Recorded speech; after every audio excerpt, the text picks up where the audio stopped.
For sure. For sure. For All right, sure. man. This is another live episode of the Yeah. Boy Man King podcast, and I'm your main man, Coach Crumpler. My main man, Chizzy, talk to the people. My guy, what's going on? My two favorite people in Atlanta and Georgia Yeah. in this Hey, listen, building. listen, I'm listen. looking Hold forward to up, this homeboy. Don't conversation. steal my intro. Look, we're Okay, super sorry, sorry, excited. sorry. You know what I'm saying? We're super excited. You know what Mm, I'm saying? Because today I'm with Today, Bay. today I'm with Big. okay. Yeah. So Today I'm real big. I like Today that. I I'm with like Big. that. That's cute. you know what I'm saying? Because I didn't want him to take the shine of introducing you, and then I didn't introduce you. Right. I could Listen, never listen. even come close to taking that I shot. know, but I have to keep my eye on you because you one of the ones. Like, but yeah, So, we are excited because the mhm, platform is having the other side into the That's room it. and into the yeah, conversation. So Yeah. this is officially, your episode is out yeah. and it's necessary. Yeah. So one of the things that we've shared, and I kind of want to start with this story, Okay. Mhm, is, we had a production day last year and we took the whole squad out to Tez, and Nick and Deani was with the fellas, and yeah, Mm. the yeah. fellas was rapping, and the fellas was just talking and reminiscing because PJ and Jake also are brothers from the prayer line. So me, Chizzy, PJ, Jake, we have like this history Mhm. of Of course, conversation for years, right? Me and of course. Chizzy, separate from them, me and Chizzy had it almost 20 years, just chopping up as men. I'm with Jake and PJ. I know them from almost 10 years, chopping Yeah, up men. Chizzy, you know, came over, but what was brought up and highlighted and kind of really was a confirmation for me because I had started to experience my having this conversation with men, having this connection with men, breaking down the times of men, and my own wife Mhm. and a clinical therapist who works with men who went to education, who went to school for this now. yeah, We got yeah, experience, we got clientele, yeah, who's been in ministry, who's been in teaching and education. Both say, I didn't know men was dealing with stuff like that. Yeah. yeah. And that's when I was like, part of the challenge is women have no idea Yeah. We just don't know. what men are dealing with. And we want to just say thank you, Mm. separate of being my wife, but just being a woman who's willing to get into space, not to just kind of, share everything that you're doing and Right. you're thinking, but also just to listen and Yeah. hear what we're processing as we're trying to manage and handle what we're doing. So with that being said, Yep. I give the floor back to you on just what that experience has done for you and that conversation and how things have kind of pivoted for you the past couple of years from that. Yeah, for sure. I think one characteristic of myself that I think serves me well is I am extremely curious, Chizzy. Yeah, Right. So yeah. I'm extremely curious. So when I hear these conversations, one, it's enlightening Mhm. because I didn't know as much as I thought I knew. And then because it has to do with my husband, right? I'm curious, like I want to know more. So it's Yeah. like Crump and I were in debate the other day, and we were talking about the book Hold On to Your Nuts. And I was saying to him, I was like, babe, like tell me, let's continue to talk about it, right? I know we've had a couple Right. conversations, and he was telling me all the different stages, and he was like, every man has a little boy, Yeah. right? Like every man has a monster, Mhm, right? mhm. I All have of you that actually no, no, all of no. you that don't know what a monster is, you No, want to no, define it or you want me to define no, it? no. I came up with a definition. Yeah. Yeah. Okay. So Let's so let's so let's Listen, the hear it. Chevy, be yeah, ready. yeah. Prepare yourself. So the monster that they have is I affectionately call it a cookie monster. Okay. Cookie Monster. I like that. I like that. See, Right? this is where your conversations go wicked. See? I like it. I would have never thought about that. That's the importance Right. of So I having was both Keep going. sides. so right. So as he was talking to me, I'm like, oh, okay, you got a cookie monster. Got it. Like chat, say Right. less. Like, I'm with you. Right. But it does. It really, when you know more, Chizzy, it just creates a level of understanding, right? Because sometimes I think you can see a man operate a certain way, and you just draw conclusions about why without really knowing, right? Right. So the fact that Crumpler and I are able to have conversations like that, I'm more compassionate. I feel like I'm more compassionate towards him because I Sure. understand what he's dealing with. and what that discussion, Chizzy, I give it to you. This is my wife who's been with me for 23 years. Right. And we're getting to that type of pillow talk where she's like, oh, it's not behavioral, it's biological. Yeah. It was like she was clear. Yeah. It's like it's like for women having a period, it's like, oh, it's just in your makeup. Yeah. It's just biological. It's not, oh, you're doing or not doing, or you're wanting not because of what I'm doing or what's going on between us. You're just wired like that. Way. Yeah. And so it was her fully processing that is completely separate of me. Right. It actually has nothing to do with it. It's just for my educational purpose for me to be aware that's what you're dealing with as I'm asking you to deal with. So when I'm saying that to you, Chizzy, because of some of my gaps personally in development when it comes to emotional intimacy, my wife been with me for 23 years. And we're getting to this level of understanding. Now. It's not like it's not what she's sharing with you. It's something she's sharing with you that happened within the first 13 years. Right. It's like we both had to get to a place of personal maturity. We both had to get to a place of just understanding and wisdom and grace. And all that you operate as a mature adult, still to even present the conversation without making it about the other person, not making it about an experience in the past, or not making it about what somebody wants. Just really understand, okay. So because she literally was in the bed like, babe, tell me more. Like, I'm like, you really want to know? And tell them how you, and I said, and I tried to, oh no, I'll let you speak on that, Chizzy. Like, I just want to get you in on it. I like to do things chronologically so that you can paint a picture, because of course what we endeavor to do here is to be a resource, to be a voice, and to give perspective. So a married perspective, obviously, from you two, a single perspective from myself and our viewers who are saying, hey, man, I don't want to be waiting 20 years to figure that out. You know what I'm saying? And Chizzy, here's the thing. I always knew what he wanted. I think we all know what you want. What guys, right? Sure. What I didn't understand was why. And the why created a different lens for me. Right. So I'm gonna put you both in the hot seat today. Okay. Because again, it's about the journey.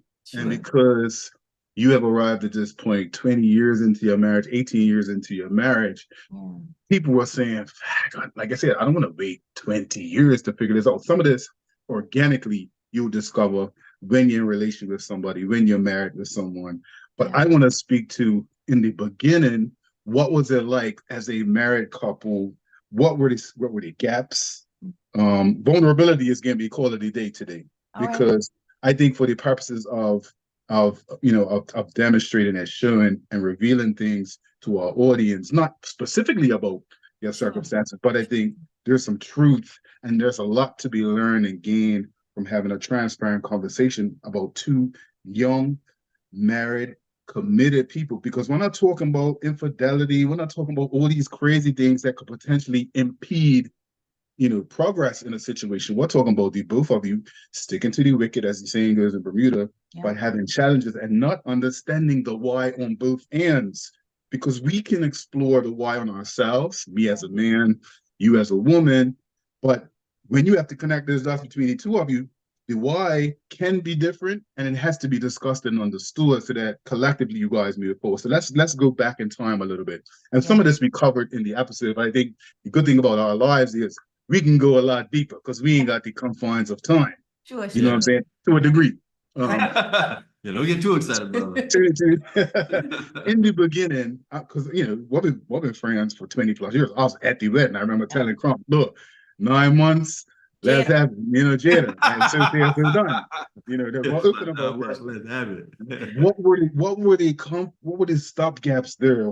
What was the difference between Chris and Nicole? Now, Nicole, I'll let you speak, and then I'll let Chris speak. What was the difference between the two of you then versus the midpoint, if you can remember the midpoint, to now? Like, what's the growth been like? If you can't reflect on what that felt like, what you saw, the anxiety, the anger, the pain that you felt, not understanding why, so that we can kind of paint a picture for individuals to say, all right, and they could draw some parallels to the stuff that they have experienced and stuff that I've experienced. So Yeah. let's start from that from that perspective. In the beginning. In the beginning, I was young. Yeah. In the beginning, I was inexperienced. Mm-hmm. In the beginning, I didn't know what questions to ask. What did you understand was your role in the beginning as a wife? Yeah, so, you know, nurturer, provider, helper. He was my best friend. Sure. Right. Sure. So, you know, we were young and in love, loving basketball story. So Yeah. we just knew we loved each other. It's funny, right? I don't know if you said this on your board or not, but we were watching something. I think we were watching somebody else's podcast. Or we saw something and they were talking about prenups. Yeah. And I was like, they said to me, it's like, babe, I should have got you to sign a prenup. I was like, prenup for what? Like, what do you have that I want? Like, I won't tell you what I said. Yeah, there was some extra verbiage in there that's censored for YouTube. She was like, ninja. Her first word, let's be all the way transparent and vulnerable. Her first word was ninja. Like, what do you have? You were broke. I was like, man, now that I think about it, man, I should have had you sign a prenup when I got it. And the reaction was so fast. She lost it. Like, prenup. She lost it. Yeah, no. We just loved each other, right? Yeah. Yeah. So in the beginning, we struggled. Yeah. Right? Like once it got real, we struggled. Like a lot of what we learned the hard way, Chizzy. Honestly, you know, the younger me, in the beginning me, I didn't have coaches. Right. Yeah. Okay. I was gonna ask you, like, what was the support system like? None of that. Like I didn't have coaches. I didn't, you know, I wasn't making the investments in myself.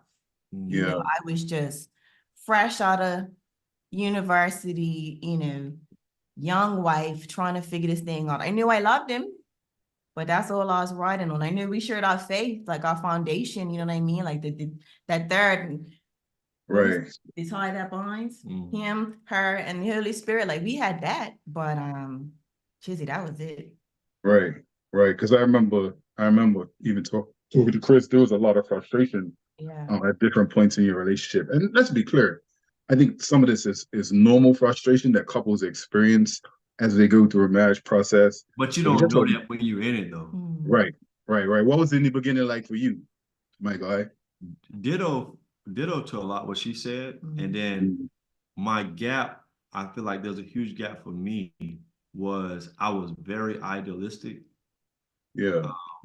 But what saved me is I was very principled. My wife could kind of tell you I've been crump. Like I kind of been moving how I've been moving since she met me. I'm kind of a matter of fact. You carry yourself a certain way. You do certain things. You love God a certain way. Like I kind of been like, it's probably one of the attributes she liked about me is that she kind of knows what she's going to get out of me, what's going to. So in that regard, that kind of like gave us somewhat predictability, stableness. But because I'm so ideal, I always missed her humanity. I always kind of missed her heart because I'm just like, well, going back to that little boy part, like I'm still trying to get validation from my dad and being a husband and a dad. Right. So I'm trying to live up to what I admire in him. I'm operating in what his example was. And it wasn't until a lot of back and forth and some challenges that we had that she'll be like, that ain't for me, or that don't work for me, or that ain't. But in my mind, I'm being a good man, doing what I'm supposed to do, come home every day, bring the bacon home, lead, you know, this how we going to church, this how we praying, this how we doing, this what's happening. So I kind of gave that, but what I was missing and what I never saw was caring and cherishing my wife's heart. Yeah. Which was it was a compound effect. Yeah. So it wasn't big. It wasn't like I was slapping, disrespecting her parents, disrespecting her brother, taking money. It was just neglect over time that kind of like, you know. And go ahead. I was just gonna say, our experiences shape who we are. So Yeah. the lens that he was seeing me through was based on his own experience. We were brought up completely different. Yeah. I mean, and Yeah. I think a part of our challenge, which he was alluding to, was he saw wife a certain way. And when he started demonstrating what wife was to him, I was like, whoa, whoa, whoa. I love your mama, but I am not her. Right. Right. Yeah. So yeah, it took some adjusting, like, for us to see eye to eye, because I think we both, like, I had my subconscious stuff, but so did he, just because of how he was raised and, Mhm. how he Mhm. saw his mom and dad's relationship. You know what I mean? So there was a lot of things, Chizzy, that we had to work through that we didn't see, when we were standing at the altar. And I knew as a guy, in my own experience, there was a level of entitlement that I felt just because I'm putting in work. So to your point, just because, it's not confrontational in that regard. I'm working, I'm doing my part. I'm like, so why you ain't seeing me? Why my needs ain't getting met? Like how I feel they should be getting met. You know what I'm saying? So to your point, Chris, where it's like, you know, the entitlement and what I feel I need becomes superior to the greater picture in terms of, like you said, nurturing the heart, understanding that you have to create a space sometimes for your wife and for your significant other to even want to be intimate with you, because you're talking about a day of stuff going on within the household, kids to cooking to work to all of these other things. And a lot of times I think as men, I was guilty of this. I just feel like, well, I'm showing up, I'm choosing you, like where's mine sort of thing, as opposed to not even looking at, well, what are her needs, like how, because there's a balance of emotion and logic that comes with male and female. What does she need? What do I have to do as a man to create the best space and the best environment for us to win?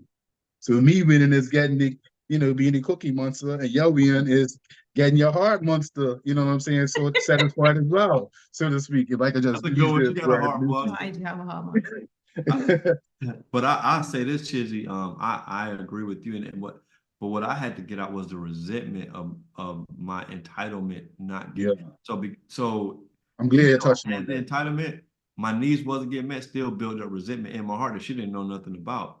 So I Sure. was still for years feeling some type of way that Mhm. I'm sacrificing for her and my family, for her not to take care of the Cookie Monster was like Right. blatant disrespect in my eyes, like, because Right. I'm doing everything, but I left my country, I'm giving up everything to be here and take care of this. Like, that's something that in my mind, I'm saying to myself, I don't have to have a conversation, and I'm being, so once my mind went there, I was so immature, I wouldn't even consider her emotional Right. needs because I'm actually in quietness, frustrated that Yeah, my yeah. needs is not being met. You know what I'm saying? And we want to assume that these realizations are achieved at the same time, Mm. chronologically, like you said, like you had to separate and come to terms with that resentment. That doesn't necessarily mean that your realization, Chris, and your realization where I'm not getting met, my needs ain't getting met, happens at the same time. That realization didn't happen at the same time. Can you guys remember if there was a time where it was like, well, I'm her and you're there, like what's Uh, going my, on? What did that feel like? I had a vivid story, man. We was in Crawl, and my scorecard ministry was heavy then, so I was very petty. My He said, first, my school card ministry. oh yeah, I was up on her, like I was beating her hand over fist because my wife she went back to back jobs that was very busy, right? So my Mhm. job was at Deloitte, and she was an auditor, so they had crazy hours. She was there for Right. like 3 or 4 years, but then she wanted to go to another job, but she had established herself again, and she was very professional. My wife don't play when she commits to anything, like she don't play, she go all in, but she's active in the church as well. Yeah. She's doing their books, she's singing on the praise team. So King's Kids. yeah, so I'm at the house for like the third night in a row, I'm watching both babies like in the tub, right? And my kids are 15 and 17 right now, so they was like Babies. 2, Two. 3. Like it was in that when they could both be in the tub stage, right? And I remember like it was like I worked all day, made them dinner, picked them up from daycare, gave them a bath, and it was like Mhm. the third night in a row, and I was like, why she still don't give me none, and she still come home and complain. And, Right. and here's the thing, Chizzy, like for me, when he used to say that, I'm like, you're the daddy. like, what are you talking about? But like what you're telling me is you're being a parent. What you want me to do? I remember hearing that. I remember hearing Right? that. Like, nigga, I'm sorry. Hey, Cece, just let's she's being vulnerable. Chef Chizzy, she's being vulnerable. Like you're a parent. Like, don't talk to me about you're washing the children and you're being a but here's the thing, because of you know, I always tell people conflict is not the issue, unresolved conflict is the issue. So I'm having this whole conversation, Chizzy. She's at work. I don't know anything about it. All this conversation is in the bathroom, in his head, washing my kids, talking how when I spicy, bro, I'm talking real spicy to myself in my head, bathing my own two children. And when I got to put the powder on and put the clothes on and get ready for bed, the Holy Spirit convicted my heart. Like, look at you, bro. Like, look at you, bro. Your wife is working a long shift. Right. And back to back days, she's working a long shift. And you know what you're doing? Instead of saying, God, look at this as a young Black couple, married couple in our 20s. I get to come home to both of my biological kids, something I prayed for since I was 9 years old, to have my own biological family. That's not what you're doing. You're not being grateful for nothing. And when you don't have gratitude, you don't have peace.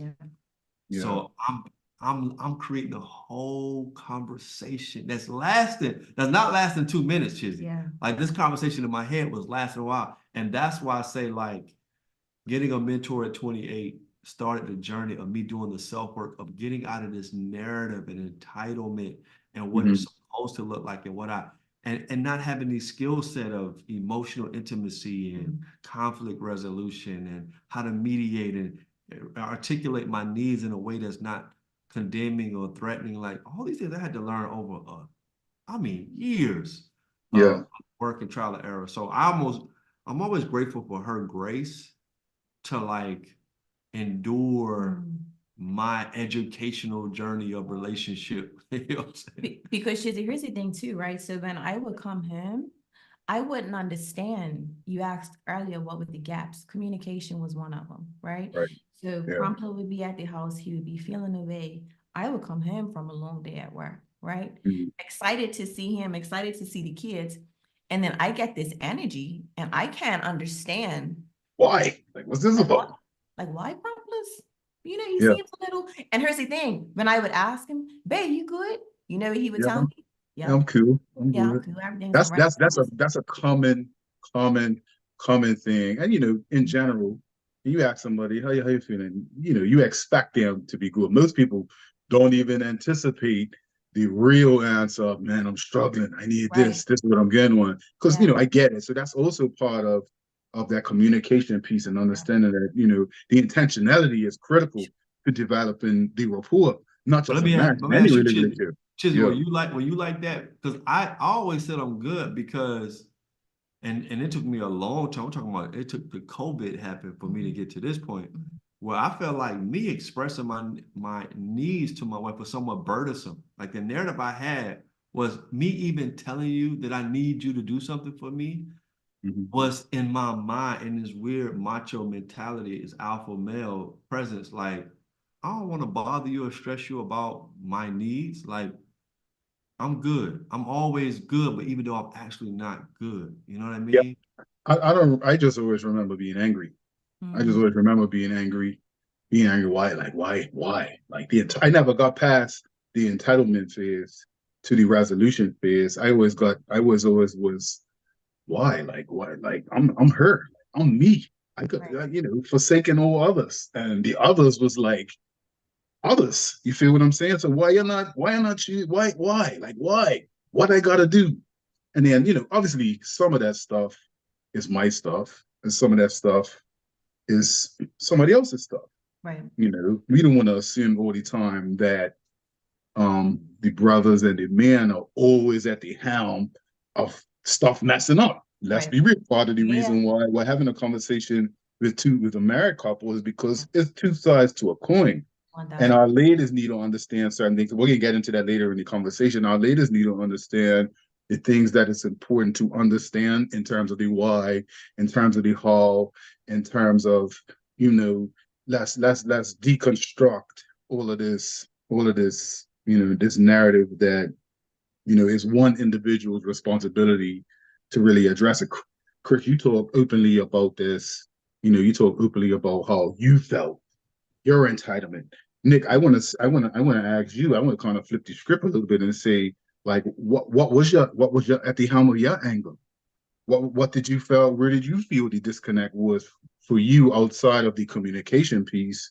Like, what do you think your responsibility was in that situation? Because he may be validated in how he feels in his own mind, but Yeah. for you as a responsible half, 50% ownership in this partnership, there's a responsibility on both ends to be able to make it so that he feels heard and seen and all this things. So let's start to turn the conversation a little bit in that regards to be, so you know, our listeners and our viewers get to understand that it's definitely a symbiotic relationship that has to be developed between two.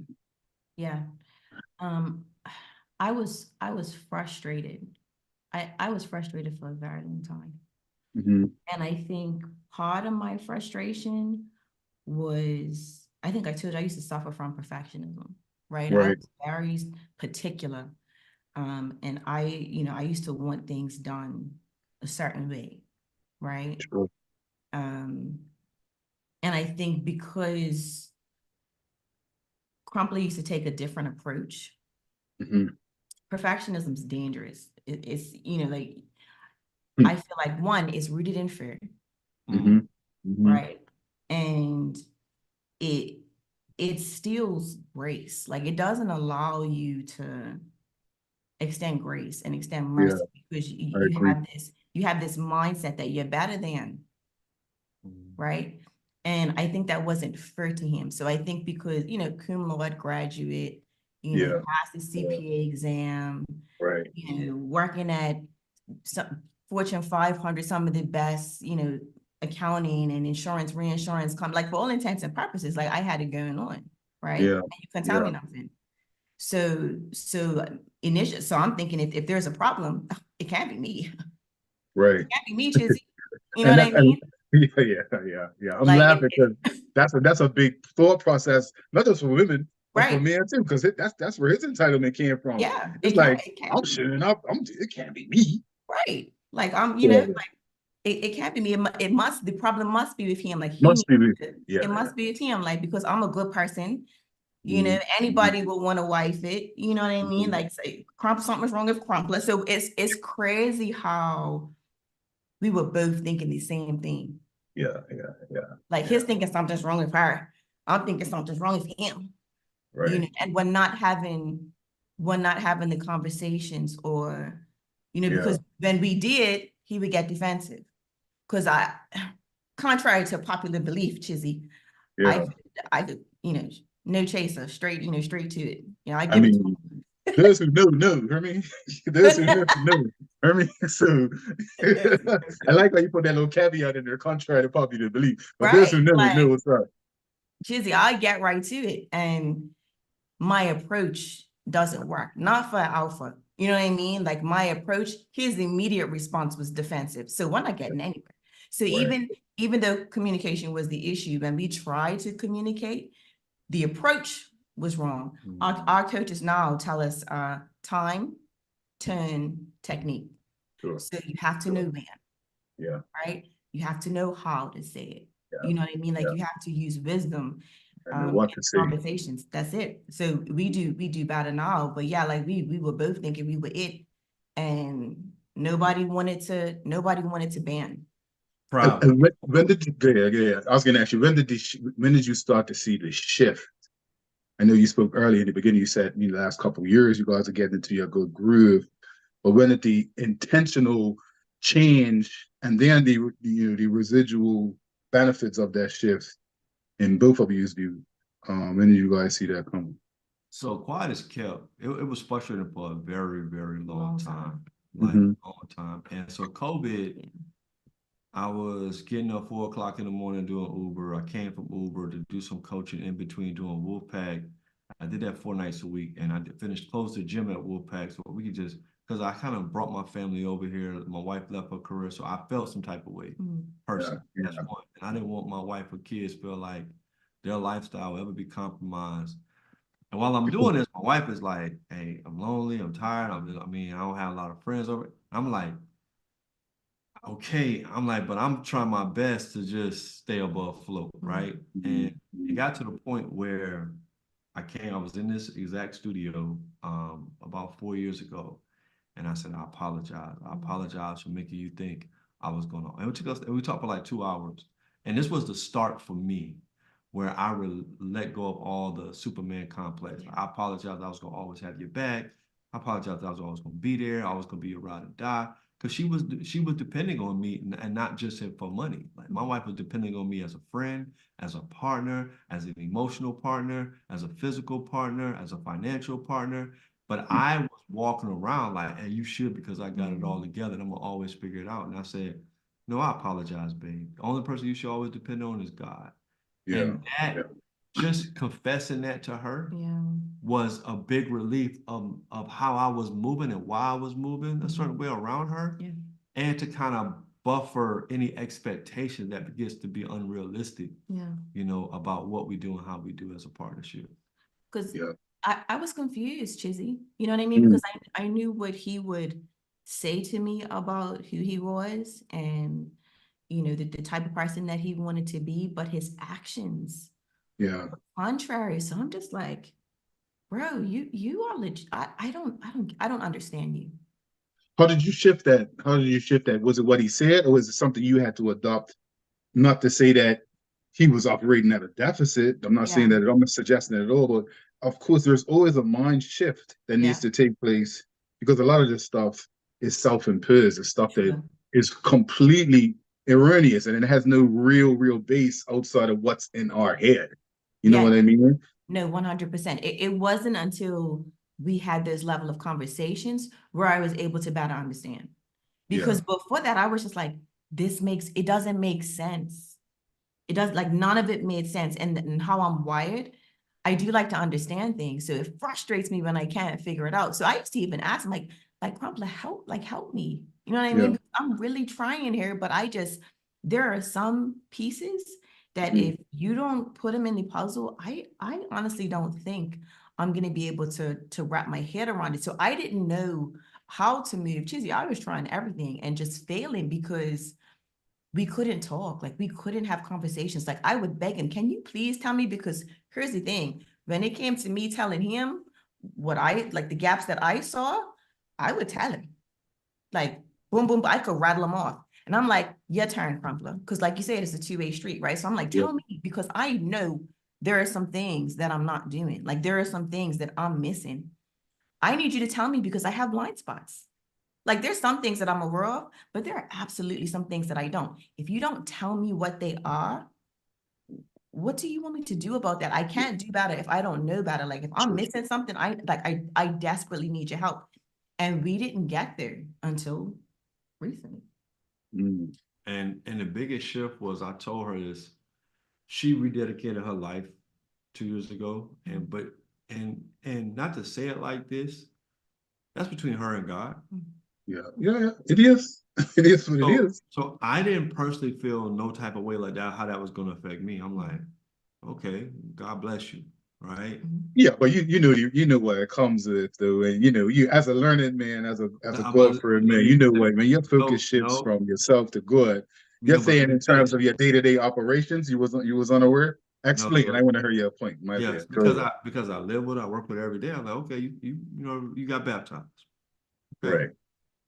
It was the work I saw her putting on herself and not compromising or quitting on the work. I said, oh, I'm gonna be a benefit of this eventually. Oh, for sure. She could tell like, oh, you're not gonna meet my needs or see my needs like right in this moment, but it's coming, because there's no way you get that type of work with God that he don't reveal to your heart like the importance of meeting my needs, because that's what God does. He's a convicting God. Like, he convicts your flesh. So I was like, my challenge communication which is very frustrating for her, which I'm better now. Yeah. But with just the approach in general, it wasn't even what she's saying. What's like your energy, you know what I mean? Like, you know what I mean? Chizzy, like, sometimes from a mind, it's like your approach out the gate As Like, well, the first thing you should have did was come and touch my Johnson. Before you even talk, you should have, first thing your hand should have went into my pants. catch more bees than honey. See, sometimes that don't even work. Sometimes I tried all the things. I tried it sweet. I tried it sour. Like nothing worked. Yeah. I don't know if you tried everything.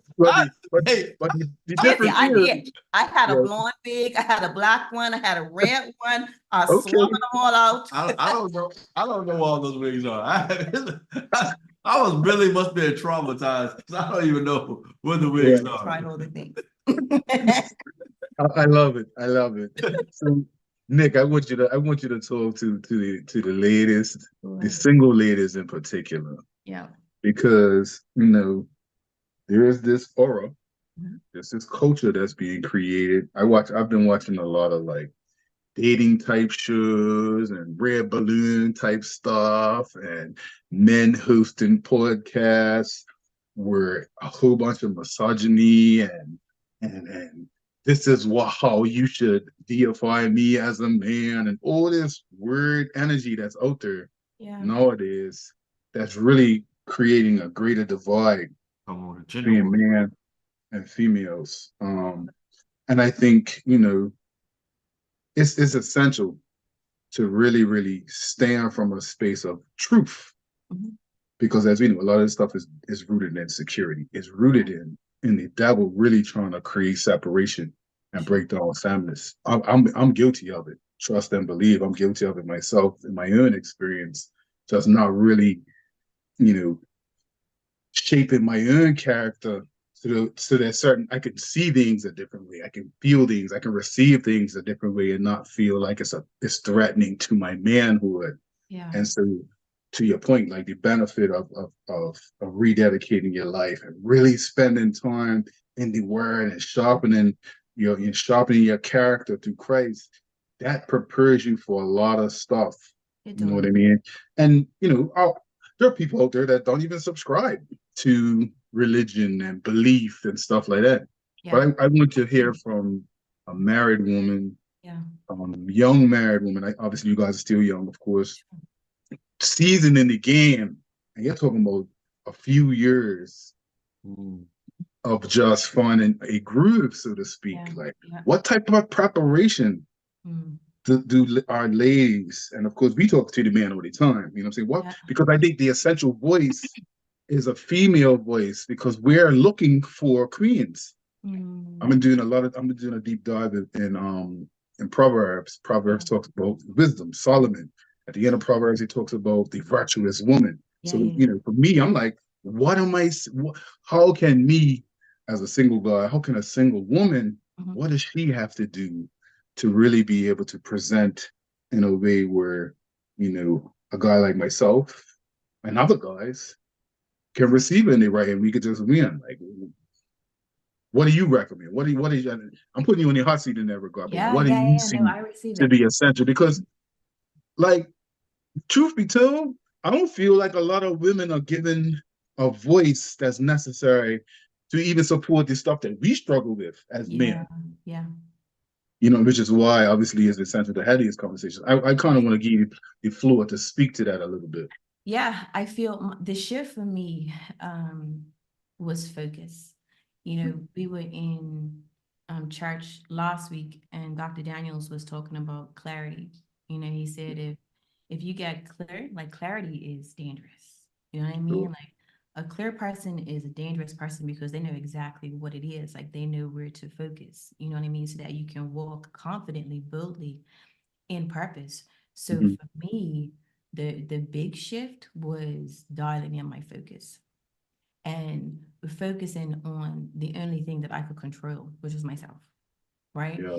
And that focus, like I know you said everybody's not spiritual, but for me, it was a spiritual focus because what I realized is if I focused on God, then everything else that I need, Chizzy, everything else that I wanted to become, every level of success, like, because I could be all over the place. And I felt like I was, but I said, you know what, let me just pull everything back off, no more social media, completely cut social media off. For like 3-4 months. and just focused on my faith and becoming the best version of me, because I feel like everybody desires, Chizzy, to be the best version of themselves. Yeah. Some people just don't know. People say it, but a lot of people don't even know how to go about it. Right. And truth. But everybody has that desire. You know what I Yeah. mean? Nobody says, oh yeah, I want to be the worst version of it. No, who says that? Like Yeah. everybody has a desire to be the best version of yourself. So if I had to say anything, focus on that. Like, Yeah. what does the best version of you look like? Like for me, it was my faith got me there. That might not be everybody's, you know what I mean, choice, but you need to focus on becoming the best version of you. What does that look like? For me, it was my faith.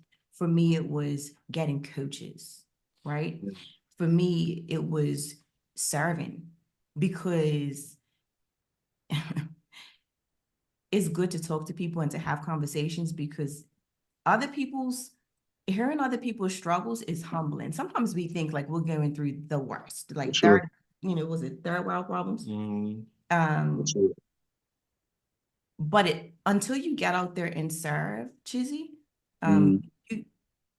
it creates gratefulness. It creates a spirit of just being grateful for what you have. Like I have a good man, like everybody out here wants a good man. Yeah. Like, And there are right, great men out there. You talk to women right now, like I'm in a small group.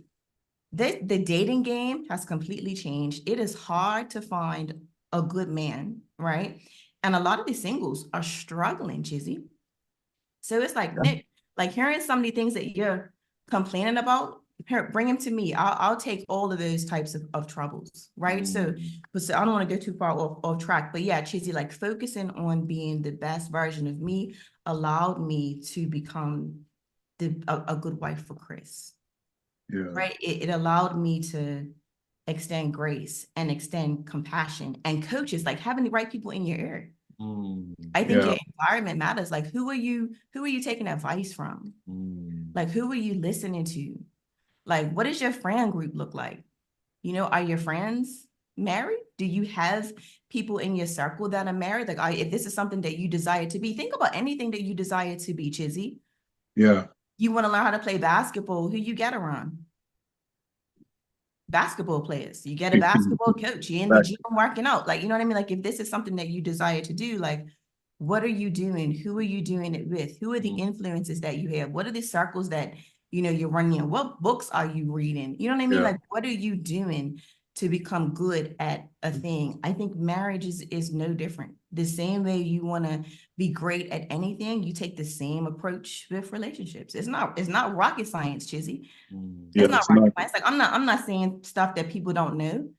My separator is the discipline. Right? I was gonna say discipline is a key one too, because every day is a choice. Every day is a choice. You don't have these epiphanies. We're having this conversation now. None of us are going to go away from this conversation and say, all right, what got to go figure it out. There's no work that has to be done. You have to really be super intentional with what you have to do day in and day out. Because your reps, as we know, you put up how many jumpers you put up in your entire life versus how many ones you made. You feel what I'm saying? Just to make a basketball analogy. How many times you practiced a song, Nick, and got the wrong voice, wrong chord, struck the wrong note. That's not hard. You're thinking about yourself on that one. You think about yourself. You know what I'm saying? You think about yourself on that one, bro. Yeah, you messed up a lot of notes, my boy. All right, but I do want to say this to encourage both men and women. It's been a joy to listen to you both, because I love both of you guys on this call. But my friendship is the best it's ever been with Chizzy. And I say this, and I pray people take this in the proper context. I've been putting in work on myself. My wife can tell you it's a lifestyle of mine. Yeah. Right. So because I always have to serve and build and coach and teach and lead people. So I have to do the work on me so I can do that. Right. So I know Chizzy for 20 years, but our friendship is the best it's ever been now. Not because I'm Ben Crump. It's because Chizzy's been doing some work on the past 4 years that you've never done before. Yeah. My wife is she's in her wife bag right now, right? And how she's loving me, supporting me, serving me. but it's not because I went to a workshop. Mm. You know what I mean? It's not because I rededicated my life. It's not. I've always had a marriage coach. You know what I mean? Since 2011. Yeah. So you know what I Yeah. mean? So for me, it's like I've always. But it's like I gotta give credit where credit. I really what this process taught me. When you talk about people, both parties got to play to get paid. You know, play. That's good. You know what I'm saying? So it's different, but really it's different because my wife she's put in different type of work. She's always cared, always loved, Yeah. always tried.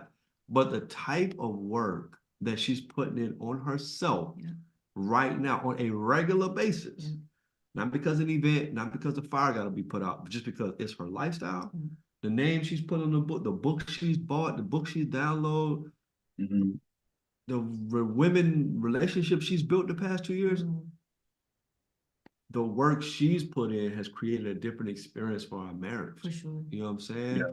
So yeah, I think that what freed me and Mason was talking about, like people got free will. Absolutely. So I'm just grateful that she's making a conscious choice to fight for her marriage, to fight to love me, regardless if she gets everything she wants. You know what I mean? Yeah. Because I really don't have no control over that. Yeah. I may have some influence. I give you that. But so the same thing for you, Chizzy, same. I think what a lot of adults really got to do is look themselves in the mirror, but also give people grace to know that you can't control that. And you just got to pray that God will, the same God is doing the work in you. Because when you talked about those different times of having that revelation of, oh, I'm being resentful, I'm being angry, I'm being petty. It's like, we all go through the season, but it's different from everybody. Because here's the thing, my wife being in her bag recently, I kind of forgot a lot about the bad years. Sure. You get what I'm saying? That's what people got to tell you the whole part. It's like, oh, it's crazy, y'all 20, yeah, but it's like, that was all built, that's all part of the testimony. Yeah. Because now, a lot of the years are irrelevant. I can't this is so good. It's like, oh yeah, you would have to like really break down something from 2013 For sure. that me and my wife dealt with that actually matters to me right now. You know what I'm saying? Yeah. And you would have to do that for 2012. You would have to do that for 2010. You know what I mean? But it was like, oh, okay, that happened, but where we are now, it's completely different. The commitment is I think that's the most important part. Commitment to yourself, commitment to the marriage, commitment to know that through thick and thin. Like, I don't know who really wrote this wedding vows, because if you think about it, those wedding vows have been around forever. I don't know where they came from. Maybe you may know. Enlighten us if you do. Chizzy, stay right there on your wedding vows. Stay right there on your wedding vows, because not days ago. This was literally days ago. Yeah. I was saying, babe, people they don't be paying attention to this wedding vows. Listen, hear me? Chizzy. I know I did it. I'm gonna be real with you. Chizzy, you said for better and for worse. Not your best. In sickness. Chizzy, for worse. And you know what I said to Crumpler? I said, Crumpler, when it gets to for worse, people leave.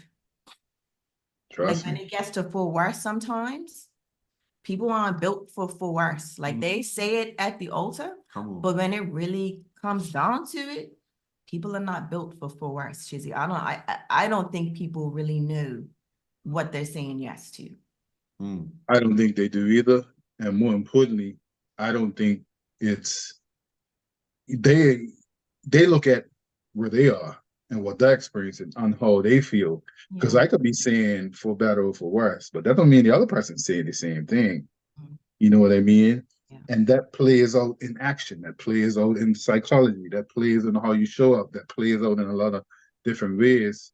But I think, to your point, that wedding vow in and of itself, all encompassing, you know, that is the commitment. That's it. That is the commitment. Yeah. It's such an important choice. I think we need to have more conversations about, you know, when you choose a partner, you're making one of the most important choices of your life. It's the most important choice of your life. Number two to me is God and your partner. Oh, yeah. Of course. Those two decisions of your life. Yeah. Yeah.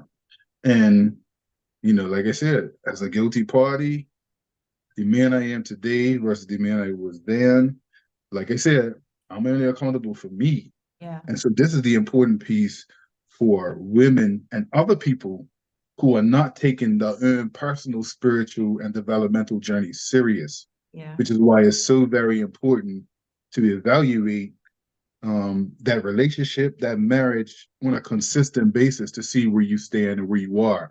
Are those marriage vows still relevant to you to this day? Year 1, year 3, just like how you do a business. I think sometimes we don't approach our relationships the way we would approach our business. Because in a business sense, every quarter, every year, you're making an evaluation of whether you're in the green or in the red. And if you're in the red, you're going to make the switch. You're going to make the adjustment to ensure you're in the green. Why? Because it affects you financially. Yeah. But because there's a tangible something benefit to that, we're more inclined to do it. We don't do that for relationships. I didn't do it for mine. I tell my friends to do that. I married friends. I'm like, look, bro, you're good in business. If you're good in business and you're in the green, you should be in the green in your marriage too. And if you're not, you have to really, really evaluate that and look at that and see how both of you can be on that same page. Because it can't just come from one individual. Nah, that's real. It's got to come from both individuals. And here's the thing, Cheesy, right? Because I don't want to sound like I'm in a glass box. Like, so Crumpler and I have been in our forwards, and I think we mentally, we have both checked up. Yeah. Right? We didn't make it official, but we have had 4 worse seasons. Like 4 worse seasons where it's just like, he's just my roommate at this point. Yeah. You know what I mean? Like he's just somebody that I share space with. It is hard. It is hard to go through 4 worse seasons. It is hard to go through 4 worse seasons when it looks like it's not getting better. Like that's not even, you know what I mean? Like, I don't want it to come off like it's something like people hit a hard patch and they just want to quit. No, it's hard. Like you struggle through force. Like force doesn't feel good. Yeah. Right. Yeah. But like I'm just grateful that Crumpler and I were able to stay strong enough long enough. Because there have been, parts of our journey where we almost did not make it, Chizzy. Yeah. Like this would look completely different based on the choices that we decided to make. Right. I pray for you, Nick. I pray for you a lot. You know what I'm saying? I love my boy, but I know at the end of the day, here's a hard cookie to crack, sort of thing. And he's sitting there smiling because he knows I'm telling the truth. But I say this though, Chizzy. Yeah. I thank God for being on my principles though. Sure. When it was hard and it was the worst thing I ever experienced in my life, and I don't wish to no man, I didn't stay because I felt like it. I didn't stay because I wanted to. I didn't stay because I even liked her. I stayed because I die on my principles, bro. Yeah, you honor your commitments. You know what I'm saying? So it's like, and I'm grateful for, I used to feel so way. My wife said, baby, you're like a traditionalist. Yeah. She has these word plays that she'll say, just let me say I'm not hip, I'm not cool. I was like, I'm cool with not being hip or cool. It's very traditional. Because but he has a code, Chizzy. Yeah. Right. And like he talks about it all the time. He says, Nick, it's important for people to have a code.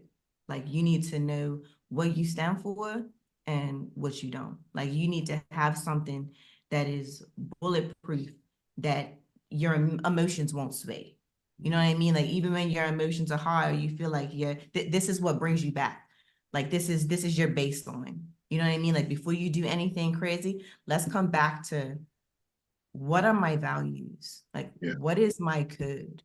You know what I mean? Like what do I do based on if certain things are happening? Like what does my benchmark look like? Right. And I don't know that everybody is solid on what their code is. Like, do you even have a code? Have you even thought about what that looks like? I'm gonna ask you a question real quick, both of you. I want both of you to answer, honestly, because I know what I struggle with as it relates to kids. Do you think that part of the relationship was the tie that binds, that kept you in a situation. Because I know for me, I was like, my parents been married 40 plus years. I knew in my mind, I always wanted that. I always wanted my children to be on the same rate. I always wanted that. I always wanted that. And that was a big motivator as to why I stayed for a number of years. Right. Some people would say that's a bad thing, but I don't see it that way. Because there are benefits to both. If the understanding is collectively, we're going to fix this, we're going to fix ourselves, and we're going to sort it out between each other. My question for you two is, was that something that you even thought about, the children, as to why you stayed? I just want a moment of. I wasn't good enough for her to stay. Bro, she did not stay because of me, brother. Listen, keep it a buck. We talked about being vulnerable. I even told Crumpler at one point, I was like, bro, if it wasn't for these kids, that's all that kept me with like if it wasn't for the fact that I had these two little, as Tracy calls them, crumb snatchers. Yeah, crumb snatchers. Yeah. Yeah, I know, but kids definitely factor for sure. And that's real though. That's real because that goes to values, that goes to principles, that goes to commitment, that goes to principles. So it goes. That's why I say at this stage of my life, when they say we're really good now, because I know she made conscious decisions. Like I don't have to guess. Like, well, do she like me? But what if the mood ain't right? Like we're so past. I'm like, I know what we've been through, and I know she fundamentally did not want to be with me, but was like, I'm not breaking up my family though because I don't want to be with you. Or I'm not catering to my feelings in the moment and tearing something down that we done gave our minds, our bodies, our life, our weight, our years, age, individual. We gave all that way for our family, for these. So I'm not gonna. So she was adamant about this is messed up. This is not working. You're getting on my nerves, but I'm not going all the way through the whole steps of legally breaking up my family. I'm not going through all of that. And so for me, it was like, again, when I say I prayed and I read books and she still has to make a conscious effort to fight for this. And even if the fight, Chizzy, is just hanging on. That's it. That's all I got in this season. Yeah. I'm just not gonna let go. That's it. That's all I got. I got nothing else. Right. Yeah. Yeah, that's wicked. Really that's grateful amazing. for her. You know what I'm saying? Like I'm really grateful for her. Because my family means the world to me. Yeah. Yeah, I get that. I get it. Hey, grace of God, bro. I think at the helm of it all is the grace of God. That's Trust it. and That's believe. it. Up your hands, man. I promise you. Like, Promise you. full submission is important. In a lot of ways. In a lot of ways. Trust me. And even in this, like you said, we were speaking earlier about this single life and what it looks like post-divorce and all of this thing. Like I'm evaluating a whole bunch of stuff. Like even in reading scriptures, you're like, and I don't want to take it too far left, but like even as a divorced man, how does God hold my next relationship? And what standard do I have to live by? And how am I still covered under me being a divorced man? Potentially, let's say I find a married or divorced woman, how does God look at that relationship? So I'm kind of looking at it, in so many different lenses. But I say this, Chizzy, as we close, man, I say this, man, give yourself grace. Yeah. Facts. You know what I'm saying? Like my biggest, his grace is sufficient. It is. You know what I mean? Like, and so we've all have our own journey, and I'm proud of you, and Yes, I'm sir. grateful for you. I'm excited for what God has for you, and we're here to support that 10 toes down. 100. I'm grateful for my wife, so grateful for you guys. Hey, this is a good conversation. I appreciate you guys' vulnerability, man. Yeah. This is the Boy Man King podcast. You saw Nic's episode. If you didn't, check it out on all platforms. I'm taking Connor Chris's voice tonight. I'm gonna clear it out for us. You know what I'm saying? Tune in to Boy Man King. Shout out to the entire team. Yanni Du, Cardi Guy, K Noel, the relentless motivator. Shout out to PJ. Shout out to the team. Shout out to everybody that supported us at this particular point. Jake, we can't forget all of our team, man. We appreciate the two of you by being truthful and honest about your journey. And as we say, every time we say it, the journey continues. Yeah, man. Love it. Well, look, man, appreciate y'all. Thank y'all for tapping in with your boy, man. Have a good night. Yeah. Have a good night. All right, peace. All right, that's it, my boy. That's it, King. I know what I